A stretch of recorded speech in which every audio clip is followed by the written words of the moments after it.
Welcome, everybody, to the Utah Jazz postgame report on the Jazz Huddle. I am Madison, along with my host, Blake, and the Utah Jazz have now advanced to 17-5 on the regular season. That is their third best start to a season in franchise history through 22 games. That is absolutely phenomenal. 17-5 through 22 games. I'll say it again, man. That is phenomenal. It's Nobody thought we'd be insane. here. We have won 2 games in a row after we dropped one in the Nuggets. Before that, we had won 11, dropped one in the Nuggets. We're back on the right track. We've won now 2 games in a row, and we thoroughly dominated the Hawks from start to finish tonight. Won by a score of 112-91, and the Jazz just are rolling right now, Blake. I mean, you really look down the score right now in the box score, and you kind of see a little bit of just an even performance throughout this starting lineup. And then you also have, of course, Jordan Clarkson with his 23 points tonight, which was pretty Leading huge. score, too. Leading scorer on the Jazz. What But leading then, score but comes then off the bench? one thing that I really want to look at is Bojan Bogdanovic. You know, he started the year kind of slow, whereas Jordan Clarkson, he was always hot. You know, Yeah. you had Bojan Bogdanovic start the year really slow. In this last 3 or 4 games, he's really picked it up. 21 points on 9 for 14 shooting. Those are outstanding numbers, by the way. And also, he only took 2 3-pointers. So I'm kind of seeing a little bit of a difference in play style from him. He's really kind of going down and dirty and getting inside and finishing, which is not something Yeah, that we had seen before. he had a lot of. He only made 2 3 pointers tonight, right? Or he only made one. That sounds about right. Yeah, Yeah, he he only made made one. one. He made one. Yeah, he only made one 3 pointer. And against the Mavericks, when he scored 32, he had 7 3 pointers. Where Right. now he put up 19 points, if I'm not mistaken, and he 21. Yeah. scored. Yeah, 19 points, and he scored one 3 pointer. So that means he had 8 baskets down low at the basket, unless he had some free throws, which I'm sure he did Yeah. have some free throws in there. He's good at drawing contact, one of our best free throw shooters. But Bogdanovich is really starting to develop his game with us. And Jordan Clarkson is just money. He hit, what, 4 or 5 threes here tonight in this game? Jordan Clarkson was reining it in from downtown, being aggressive, grabbing a lot of rebounds like he always does. He's leading the NBA in scoring off the bench. He led the Utah Jazz in scoring tonight. He has just made such an impact on our team. We would not be where we are without his consistent scoring on the bench. And before we had Jordan Clarkson, all of our problems was we had no bench. We had no bench. We had Right. no bench. Now have a consistent score off the bench, exactly what we needed. And it showed tonight.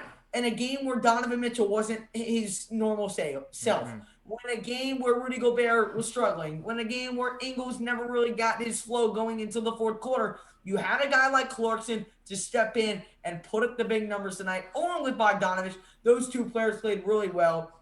And I'm going to also shout out Mike Conley tonight. Mike Conley had a sub out with around 8 minutes to go in the second quarter. He had 0 points, 3 fouls in 8 minutes. He had just been playing sloppy, turned the ball over, but he came out in the second half, didn't let that bad first half get to him. He ended up dropping 11 points in the third quarter and just playing some phenomenal basketball. Started hitting his shots, started creating more opportunities for his teammates, and really stepped it up in the third quarter. Didn't play a whole lot in the fourth quarter, but again, just another great Jazz victory. And that's why you see us sitting on top of the first seed in the Western Conference and on top of the entire NBA.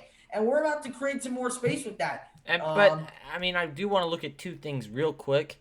So Yeah. Rudy Gobert is having some trouble, especially inside finishing, Yeah, and man. that has He's been a just consistent theme struggling. throughout the past few games. But with Clint Capella, he's always had trouble against Clint Capella. That was part of why we lost to the Rockets twice in a row in the postseason. It was all of that. It's translated to Atlanta. He still can't really box out. Only had 12 rebounds opposed to like most of the games where he gets like 17 or 18. Right. And he allowed a lot of offensive rebounds to Clint Capella. And I don't A know what it is lot. with Clint Capella. I assume it's just because Clint Capella has a wider chest and he's able to power through Gobert a little bit. I don't know what it is, man, but he It's just really does doesn't work. struggle But all against Capella. but again, there was that consistent theme of him kind of losing the ball when it comes to being down low in the post. It kind of just slips out of his hands sometimes, and that led to him only scoring 11 points on 5 for 12 shooting. And 5 for 12 shooting. Also, we did see him take a mid-range shot, which may Yeah, that was so suggest funny. it may But suggest listen, that they're trying to but change his role a little bit. But who knows? but that's nitpicking. That's nitpicking Right. at a 25-point win. But If you look at but it, it there's was one other thing, and this isn't okay. Yeah. nitpicking. This is just big picture. I am honestly worried, and I don't think that it's gonna actually happen. But like Donovan Mitchell has not been as consistent as he once was, right? I just think he had 32 points against the Pistons. He had 18 tonight. He kind of got in his head early in the game. But let's stop that because before he was out the 2 games against the Mavericks, he had dropped 25 plus in 7 consecutive games, which is ridiculously good.